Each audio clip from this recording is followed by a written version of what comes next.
하나님 말씀은 시편 124편입니다. 1절과 2절 먼저 보도록 하겠습니다.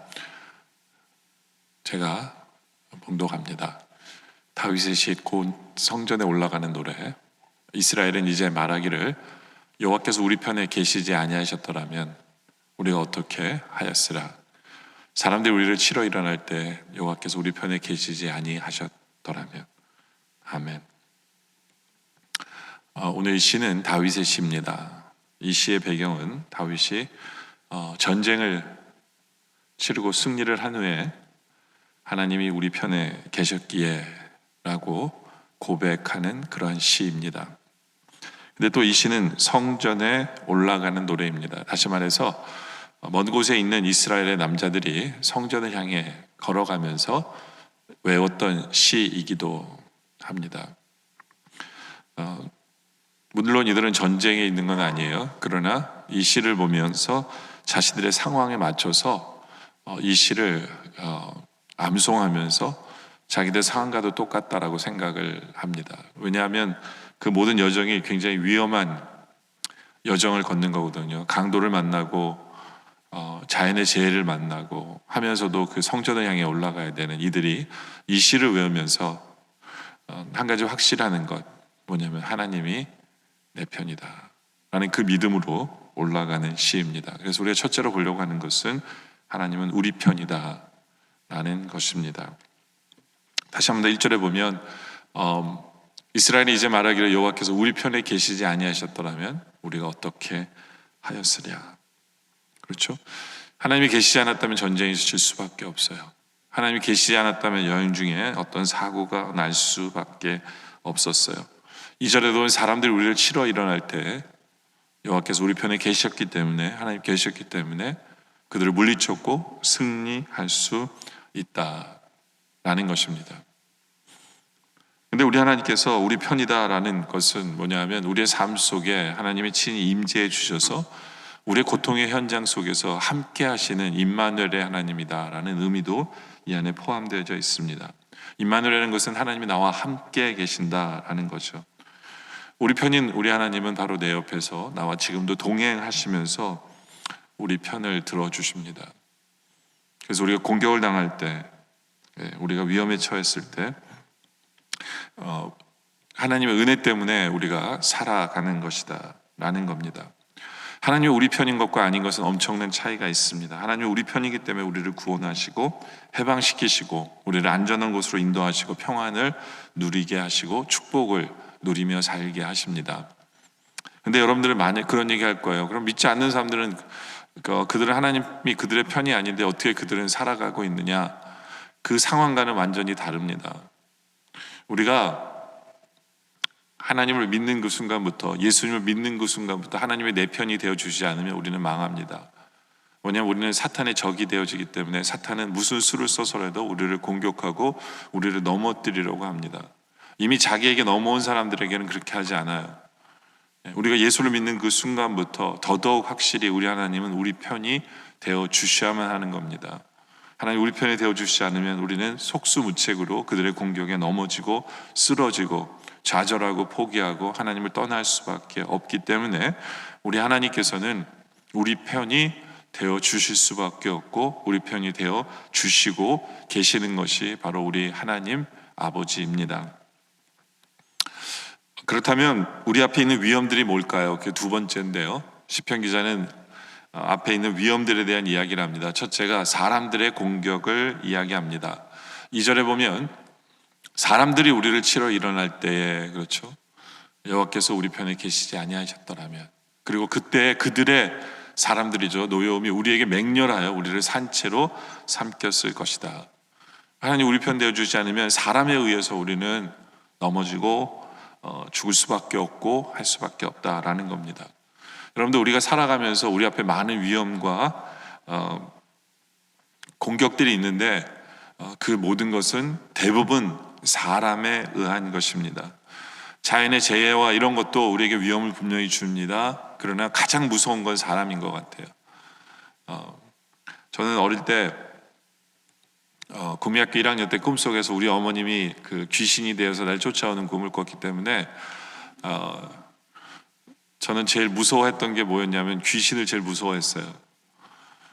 그러다가 왜 다리는 이렇게 긴지 침대에 다리가 나오면 굉장히 무서웠어요. 누가 내 자리를 잡을 것 같아가지고 굉장히 귀신을 무서워하며 오랫동안 지냈어요. 나이가 딱 드니까 귀신은 하나도 안 무서워요. 진짜 무서운 건 사람이 무서운 거예요. 사람이 무서운 거예요. 사람이. 다윗도 마찬가지예요. 사울 왕이 다윗을 죽이려고 합니다. 사울 왕이 다윗을 죽이려고 해요. 그의 아들이 압살롬이 아버지를 죽이려고 합니다. 전쟁터에서 적군들이 다윗을 죽이려고 합니다. 칼을 들고 죽이려고 하는 것뿐만 아니에요. 그가 왕이었을 때도 모든 음모와 이런 모든 것들이 사람이 하는 거예요. 사람이 다윗을 무너뜨리려고, 다윗을 죽이려고 하는 것. 성전을 향해 가는 이들도 마찬가지예요. 성전을 향해 가는 길은 아주 험난한 여리고 쪽을 지나가야 되기 때문에 수많은 도적대들이 거기에 있습니다. 수많은 도적대들이. 길을 가다가 누굴 만났는데 이 사람을 믿어야 될지 안 믿어야 될지 몰라요. 그 사람 말로는 그렇게 얘기합니다. 나도 성전을 향해 간다라고 얘기할지 모르지만 내가 자고 있는 사이에 내가 갖고 있는 것을 이 사람이 도망칠지도 모른다라는, 사람이 제일 무서운 거예요. 사람이 제일 무서운 거죠. 시편 기자는 바로 그것을 보고 있는 거예요. 그런데 사람이 제일 무서운데 하나님이 우리 편이시기 때문에 하나님께서는 우리를 지켜주신다 라는 거죠. 우리에게도 그 믿음이 있기를 원합니다. 두 번째는 홍수 같은 위험이에요. 4절에 보면 그때 물이 우리를 휩쓸며 시내가 우리 영혼을 삼켰을 것이며 그때 넘치는 물이 우리 영혼을 삼켰을 것이라 할 것이로다. 하나님이 우리 편이 되어주셔서 안 그렇다는 거예요. 특별히 이스라엘은 와디라고 부릅니다. 와디. 그걸 뭐냐면 계곡이에요. 계곡.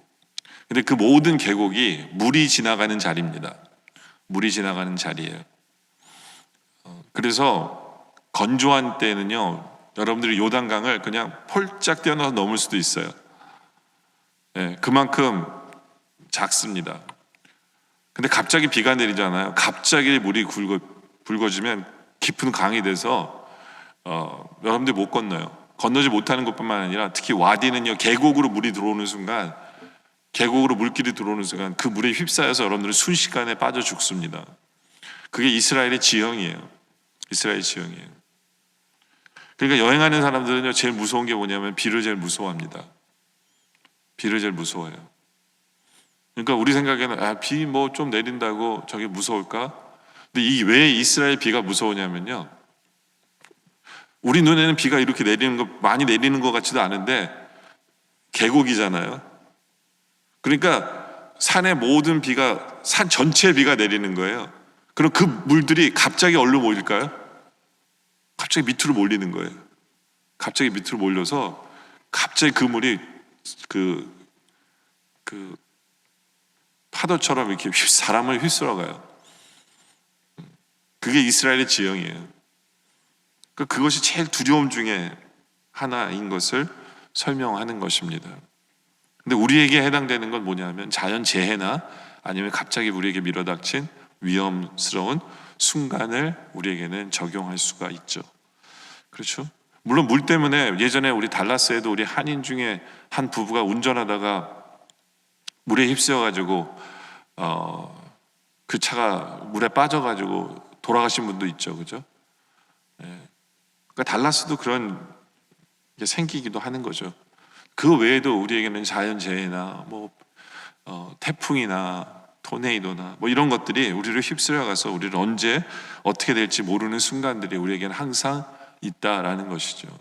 하나님께서 우리 편이 되어주셔서 우리를 지켜주셔야만 하고, 하나님이 지켜주지 않았다면 우리에게는 어떤 일이 일어날지 모른다라는 겁니다. 중요한 것은 그 상황 속에서도 우리 하나님은 우리의 편이다. 사람의 불가항력적인 상황, 사람의 힘으로는 도저히 어떻게 할 수 없고 지켜만 볼 수밖에 없는 그런 상황 속에서도 우리 하나님께서는 우리를 지켜주시는 하나님이시다 라는 거죠. 그래서 우리에게는 그런 믿음이 있기를 원합니다. 저도 몇 번이나 죽을 뻔한 적이 있었어요. 운전하다가. 예. 제가 여러분들한테 뭐 설교 때도 몇 번 말씀드린 적도 있지만, 하회를 달리다가 그 디얼 사슴인가요? 사슴이 하이웨이에 이렇게 죽어 있었어요. 근데 사슴이 피를 흘리면서 죽잖아요. 그러니까 거기에 피가 흥건하니까 안개가 자욱한 날인데 운전을 하이웨이니까 한 60마일로 운전하고 가는데 갑자기 앞에 이만한 큰 디어가 죽어 있는 거예요. 그러니까 브레이크를 밟으니까 그 피 때문에 차가 핑 돌면서 이 시멘트로 이렇게 막아놓은 데를 차가 이렇게 받았어요. 60으로 달다가 핑 돌고 그냥 이렇게 받았거든요. 그래서 받았는데 막 에어백 터지고 난리 났어요. 유리창 다 깨지고. 근데 이렇게 서 있는데 차가 이쪽에서 이렇게 오는데 차가 나를 향해서 오는 거예요. 근데 갑자기 무슨 생각이 나냐면, 제가 아는 형이 저한테 그랬거든요. 차가 이렇게 서면 보이질 않는데요. 안개 속에서는 앞차가 보이지 않는데, 왜냐하면 모든 라이트이 앞과 뒤에밖에 없기 때문에, 옆에는 라이트이 없잖아요. 보이지 않기 때문에 큰 사고가 난다고 그런 생각이 갑자기 난 거예요. 그래서 차가 움직이길 바라면서 이 리버스로 놓고 차를 뒤로 확 뺐거든요. 빼자마자 이 차가 그냥 슝 지나가 버렸어요. 그러니까 이 안개 속이니까 제 차가 안 보인 거예요, 이 사람은요. 근데 그 당시에 그 형의 얘기가, 그 얘기를 듣지 않았었더라면 그게 생각이 안 났겠죠. 그러면 당연히 그 사람이 나를 봤을 거라고 생각하고 저는 차 안에 앉아 있었을 거예요. 근데 그런 위험천만한 순간들이 몇 번이나 있는 거예요. 이 운전을 하다 보면요, 뭐 사람이면 어쩔 수 없는 일들이 발생을 하는 것 같아요. 네. 근데 하나님이 우리 편이시기 때문에 살아있는 거잖아요. 그렇죠? 아직도 하나님을 위해서 쓰실 일이 있으니까 하나님께 살려주시는 거죠. 우리 편이 되어주셔서. 그렇죠? 하나님은 그런 면에 있어서 우리 편이심을 나타내시는 하나님이십니다. 세 번째는 올무 같은 위험에서도 하나님 우리 편이심을 나타내 주세요. 6절에 보면 우리를 내주어 그들의 이에 씹히지 아니하게 하신 여호와를 찬송할지어다. 그러면서 그들 어떻게 씹느냐 하면, 우리의 영혼이 사냥꾼의 올무에서 벗어난 새같이 되었느니 올무가 끊어짐으로 우리가 벗어났도다. 그들은 올무를 우리에게 올가매무로 말미암아 잡은 다음에 그 이로 우리를 씹는다라는 표현입니다. 올무를 쳐요. 네, 올무를. 우리는 때때로 덫이나 올무에 빠지는 수가 생깁니다. 사탄은요, 거짓말과 속임수의 명수예요. 그래서 우리에게 덫을 놓고, 그리고 그 덫은 항상 숨겨져 있어요. 겉으로는 덫인 것처럼 안 보여요. 마치 동물을 잡을 때 덫처럼, 어떻게 합니까? 그 위에 덫 위에다가 이렇게 수풀을 놓잖아요. 모르고 지나가다가 그냥 덫에 걸리는 것처럼 사탄은 속이는 것, 거짓말하는 것으로 우리에게 덫을 놓습니다. 그리고 그 덫에 한번 걸리면 똑같아요. 거기서 빠져나가려고 헤엄치면, 막 몸부림치면 칠수록 더 우리를 올가매 버리죠. 더 우리를 올가매요. 그것이 덫이에요. 무서운 겁니다. 무서운 거예요. 사탄은 항상 우리 앞에 그런 덫으로 쳐놓고 우리를 올가매려고 준비하고 있는데, 하나님이 우리 편이 되어주시기 때문에, 하나님께서는 거기서 건져주시는 우리 하나님이시다라는 거예요.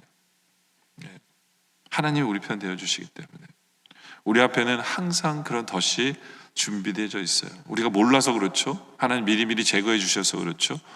그 덫이, 사탄은 항상 우리를 위해 준비해 놓고 있습니다. 그런 상황 속에서 우리 하나님 우리를 사랑하시기 때문에, 우리 하나님 우리에게 은혜를 베푸시는 분이시기 때문에 우리를 건지시는 분이에요. 그래서 다윗은 그 모든 것을 경험하고 8절에 이런 고백을 합니다.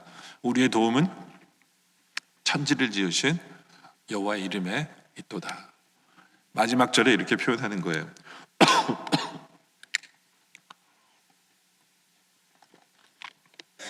다윗은 사람의 공격으로부터, 재해의 공격으로부터, 올무와 같은 그런 공격으로부터 다 당해봤거든요. 근데 그럴 때마다 건지시고 보호해주고 지키시고 승리케 하시는 주님 때문에 8절에 고백을 하는 거예요. 우리의 도움은 천지를 지으신 여호와 이름에 있도다. 바로 우리에게는 이러한 하나님이 나의 편임을 확신하는 우리의 모습이 있기를 원합니다. 근데 우리가 더더욱 확신하며 나아가기 위해서는 말씀과 기도로 하나님과 깊은 교제로 나아갈 때 우리는 더 확실하게 되어지는 거예요. 하나님이 임마누엘 하나님, 지금도 나와 함께 하신 하나님을 체험할 때 우리는 더욱더 나의 편 되신 하나님이심을 우리는 보게 되고 확신하게 되어지는 겁니다. 그러면 우리는 두려움이 없게 돼요. 왜냐하면 우리가 하나님에 대해서 더욱더 깊이 묵상하고 하나님을 섬기다 보면 하나님이 누구신가를 더 확실하게 알게 되거든요. 그분은 전능하신 하나님이에요. 못하실 것이 없으신 하나님이에요. 모든 것을 다스리시는 분이에요. 우리 하나님은 절대로 지실 수 없는 분이에요. 이길 수밖에 없는 분이에요. 그분이 나와 함께 하시기 때문에 우리는 담대할 수밖에 없죠. 그분이 우리 편이시기 때문에 우리는 승리할 수밖에 없고 우리는 두려워하지 않습니다. 바로 주님과 깊은 교제로 나아감으로 인해 하나님은 나의 편이시다라는 바로 그 간증이 우리의 간증이길 원합니다. 근데 세 번째로 우리가 한번 생각해 볼 것은 뭐냐면 나는 누구의 편이냐는 거예요. 하나님은 우리의 편 맞아요. 근데 나는 하나님의 편이십니까? 링컨이 그의 부하랑 한 얘기가 그거죠. 그의 부하가 얘기하죠. 하나님은 어느 편일까요? 남쪽일까요? 북쪽일까요? 그래서 링컨이 그런 얘기를 해요. 우리는 하나님의 편에 제대로 있는지 바로 그러한 부분을 우리가 생각해 볼 필요가 있습니다. 여러분들 지금도 이 세상에서는요 하나님이 자기들의 편이라고 확신하는 민족이 있어요. 그 민족이 누군지 아세요? 이스라엘 백성들이에요. 지금도 그들은 그런 생각을 하며 살아요. 그들은 이스라엘은 2000년 동안 나라를 세우지 못하고 전 세계를 방황하며 살았어요. 1948년 유엔에 의해서 결의에 의해서 이스라엘은 국가의 형태를 갖추게 되고 그렇죠? 근데 그 전까지는 이스라엘 백성들은 수치와 모멸 속에 살았어요. 왜 그랬냐면 예수 그리스도를 십자가에 못 박은 민족이라는 것 때문에 그들은 어디 가나 미움을 받고 살았어요. 전염병이 발병할 때에도 유대인들 때문에 이 전염병이 생겼다라고 유대인들이 비난을 받았고요. 그리고 기근이나 흉년이 와도 그 원인은 유대인들 때문이라고 하나님으로부터 저주받아서 그렇다라고 사람들이 생각하는 경우도 많았어요. 셰익스피어 희곡 중에 베니스의 상이라는 작품에 보면 그 안에 나오는 유대인은 아주 교활하고 인색하고 대금업자인 그런 인간으로 묘사하는 것을 보게 됩니다. 그렇게 유대인들은 환영받지 못했어요. 항상 미움 속에 살았어요. 그들은 어딘지 모르는 자신감이 있었어요. 하나님은 내 편이라고. 그리고 1948년 5월 14일에 이제 나라가 거기에 서기 시작합니다.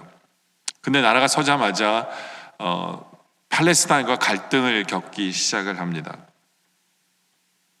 이스라엘 백성들은 너무너무 좋아했죠.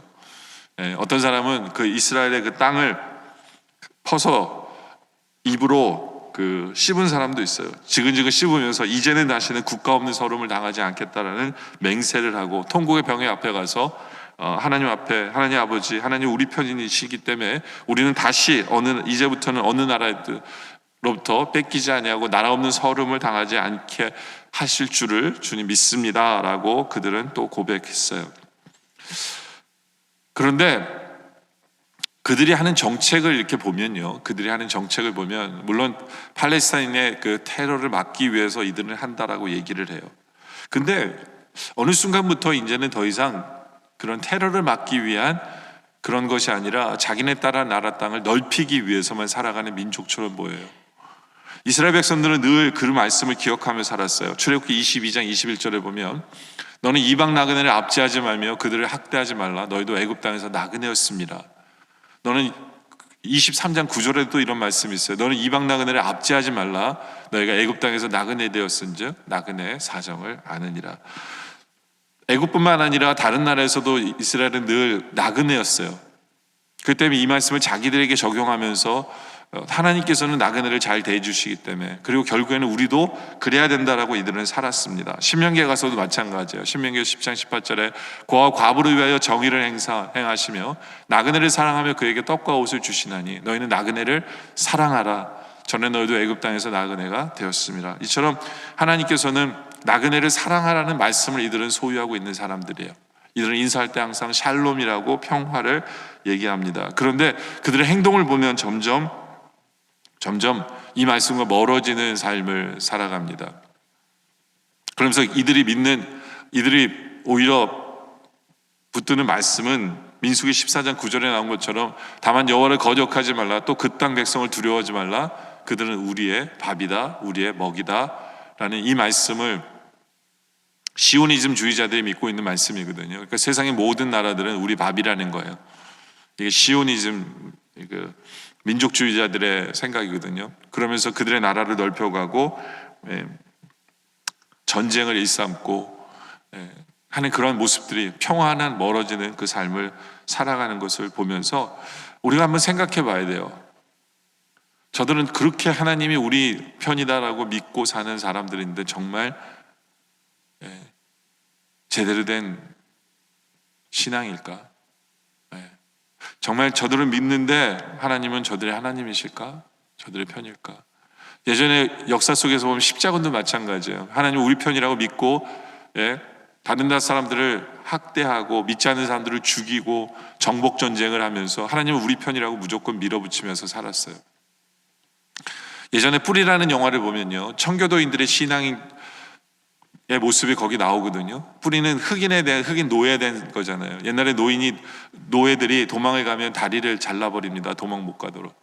근데 그 뿔이라는 그 장면에 보면 한 청교도 교인이 성경을 읽고 있었어요. 안경을 이렇게 하면서 성경을 읽고 있었는데 노예를 잡아온 거예요.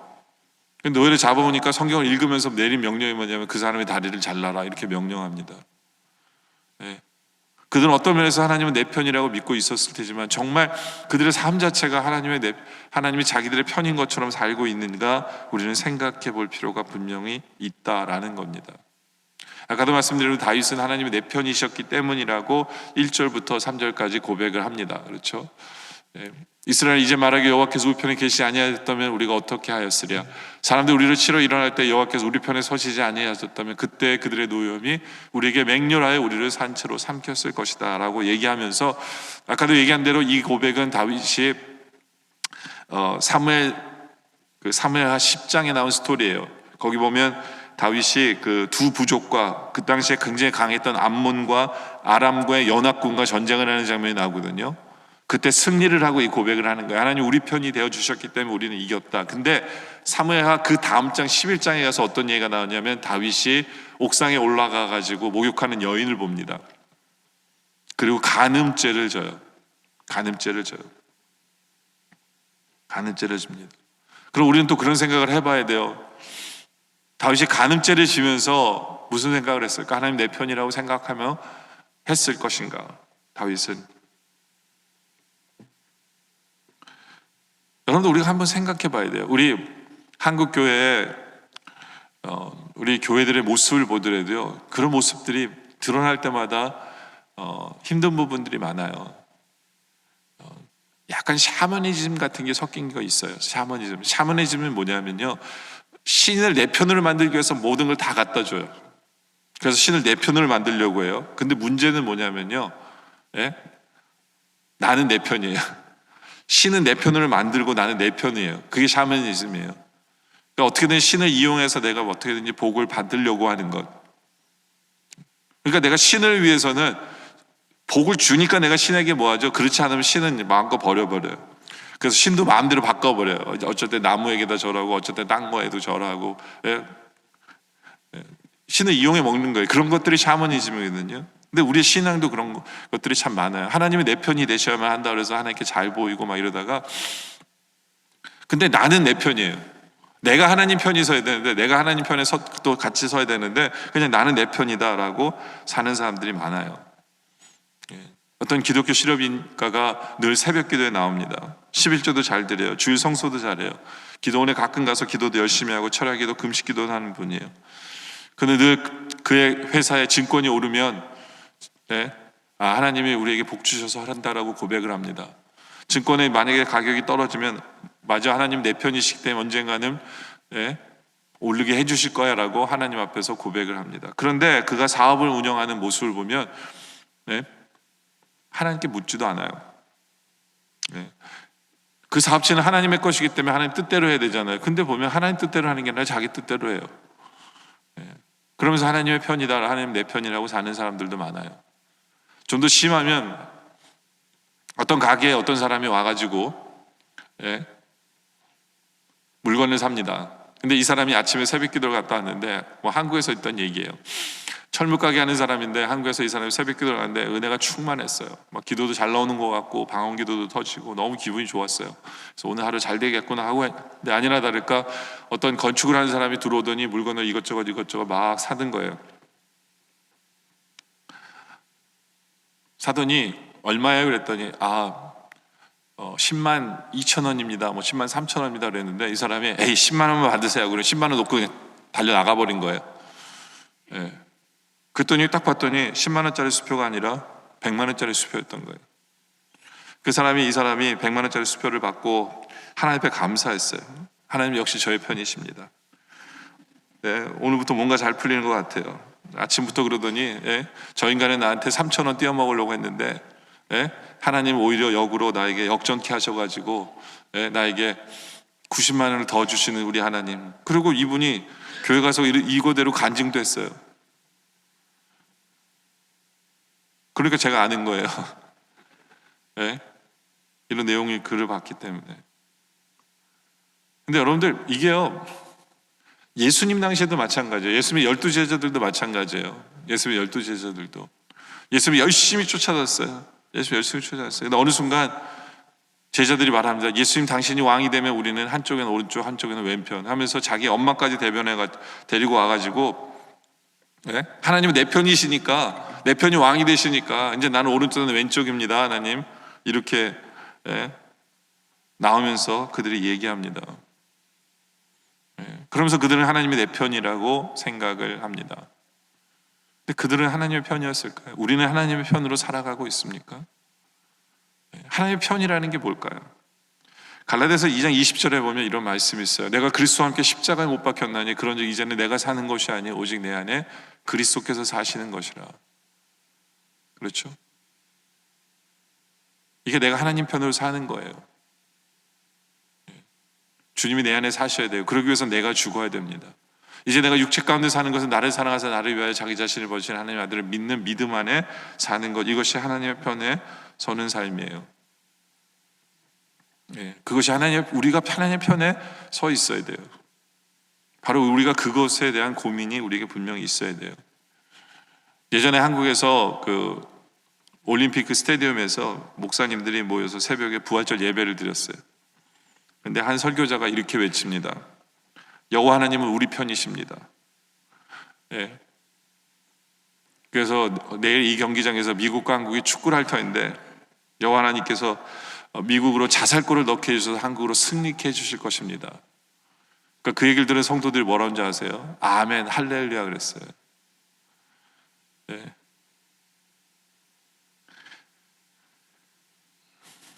여러분들 하나님은 우리 편이 맞으세요. 그러나 우리는 생각해 봐야 돼요. 나는 하나님의 편에 서고 있는지, 하나님의 편에 서 있는지. 사도 바울은 우리에게 그런 말을 합니다. 빌립보서 2장 5절에 보면 너희 안에 이 마음을 품으라고 그리스도 예수의 마음이니. 그렇죠? 예수의 마음을 품어야 돼요. 그건 뭐냐면 그는 근본 하나님의 본체신 하나님의 동등됨을 취할 것을 여기지 아니하시는 거예요. 오히려 자기를 비워 종의 형체를 가지사 사람들과 같이 되셨고 사람의 모양으로 나타나서 자기를 낮추시고 죽기까지 복종하시는 것, 그 십자가의 죽으심이에요. 우리가 하나님의 편에 선다는 것은 바로 그거예요. 우리도 겸손하고 낮아지고 다른 사람을 세워주기 위해서 우리도 죽을 수 있는 것이 하나님의 편한 성도의 모습입니다. 하나님이 내 편이시기 때문에 우리가 방자할 수 없어요. 하나님이 내 편이시기 때문에 그것을 가지고 남들을 괴롭힐 수 있는 도구가 돼서는 안 돼요. 하나님이 내 편이시기 때문에 우리가 착각해서는 안 돼요. 중요한 것은 이 질문이 우리에게 필요합니다. 나는 하나님의 편인가? 나는 하나님의 편인가? 사도 바울이 선교 여행을 다니면서 복음을 전하다가 감옥에 갇혔어요. 감옥에 갇혀서 있음에도 불구하고 하나님께 감사하고 찬양하고 기도합니다. 그런데 옥토가 흔들리고 문이 열립니다. 문이 열려요. 많은 사람들 그렇게 생각할 거예요. 하나님 날 살려주기 위해서 문을 열어주시구나 이때다 하고 도망갔을 거예요. 사도 바울은 도망가지 않았어요. 도망가지 않습니다. 왜요? 도망가면 간수가 죽을 수 있으니까. 간수가 죽으려고 할 때 오히려 그를 막고 우린 여기 있습니다 라고 얘기합니다. 도망가지 않아요. 오히려 그들을 주님께로 인도하는 도구라고 생각했죠. 이때다, 이것이 나를 위해서 절호의 기회다, 내가 살 수 있는 절호의 기회다라고 생각하지 않았습니다. 물론 여러분들 그렇게 얘기할 수 있어요. 베드로는 도망갔지 않냐고. 베드로 도망가려고 한 거 아니에요. 다 풀어졌을 때 베드로가 약간 컨선했었어요. 근데 하나님이 지금은 하나님의 뜻이 이거라는 것을 분명히 알았기 때문에 간 거예요. 하나님이 우리 편이십니다. 근데 우리가 잘 해석하고 잘 생각해야 돼요. 중요한 것은 우리가 하나님의 편입니까? 우리 스스로가 하나님의 편에 서고 있습니까? 시편 123편 오늘 본문에 보면 7절에 우리가 읽었던 구절이 나옵니다. 우리의 영혼이 사냥꾼의 올무에서 벗어나 새같이 되었나니 올무가 끊어짐으로 우리가 벗어났도다. 아까도 말씀드렸는데 이것은 이방과의 군사 속에서 적들이 올무를 쳤는데 오히려 하나님께서 그것을 끊으시고 오히려 승리케 하셨다는 간증이 될 수도 있어요. 그러나 이것이 영적인 표현으로 보면요, 영적으로 표현을 보면 사탄의 올무를 하나님이 끊으심으로 말미암아 우리를 자유케 하셨다는 표현이기도 합니다. 하나님의 은혜로 말미암아 우리는 자유자가 되었어요. 이제는 하나님께서 주신 그 자유로 우리 편이신 하나님께서 우리에게 자유를 주셨는데 이제 그 자유로 우리는 어떻게 살 거냐는 거예요. 사도 바울은 부활장에서 자기 스스로에게 이렇게 얘기합니다. 나는 날마다 죽겠다라고 얘기합니다. 하나님 주신 자유로 나는 날마다 죽겠다라고 이야기합니다. 왜냐하면 그것이 하나님 뜻이고 그것이 하나님 편에 서는 자리이기 때문에 그렇습니다. 우리는 어떠합니까? 우리는 어떠합니까? 하나님은 언제든지 우리 편이십니다. 맞아요. 하나님은 언제든지 우리 편이에요. 그러나 중요한 것은 뭐냐면 내가 하나님 편에 서려고 한 적은 언제입니까?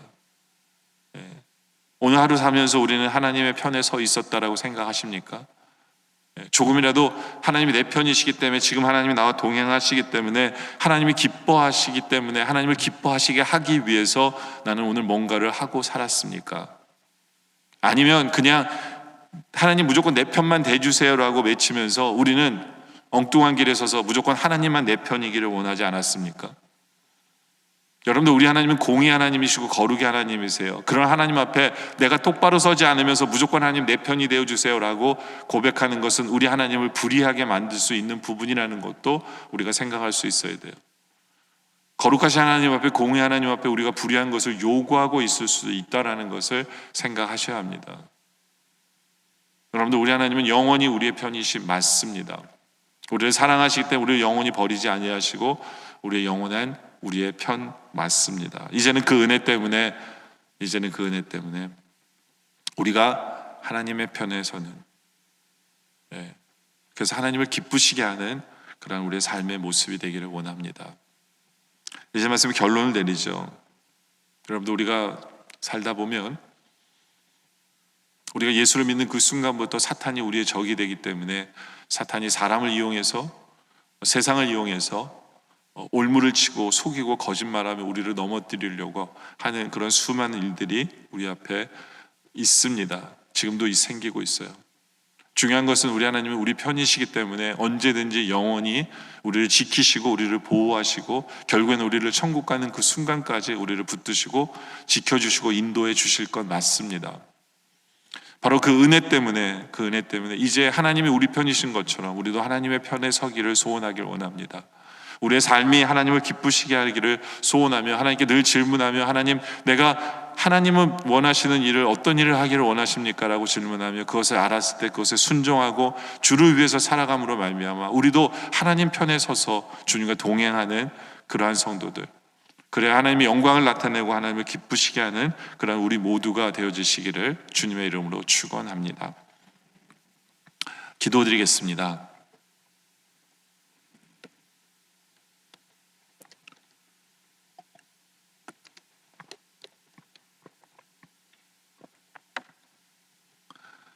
아버지 하나님, 감사합니다.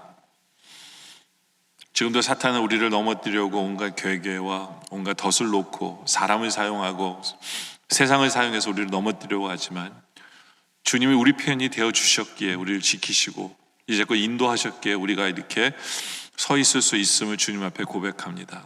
주님, 우리 편이 되어 주심에 감사드리며 또 우리 편이 되어 주신 그 확실한 믿음으로 우리가 날마다 서게 하여 주시옵소서. 하나님은 변함없이 우리 편이신데 아버지 하나님, 이제 중요한 것은 우리 스스로가 우리에게 묻기를 원합니다. 우리가 하나님의 편에 서 있었는지, 그렇지 못한 모습을 주님 앞에 회개합니다. 이제부터는 하나님의 편에 서기 위하여 하나님이 원하시는 것이 무엇인지를 주님께 묻습니다. 이제는 하나님의 편에 서기 위해 하나님께서 기뻐하시는 일을 하기를 원합니다.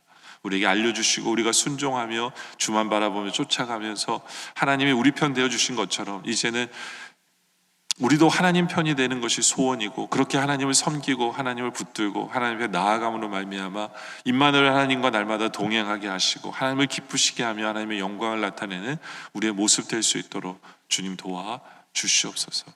영원히 우리 편 되어주신 주님을 찬양하며 감사드리오며 예수님의 이름으로 기도드립니다. 아멘.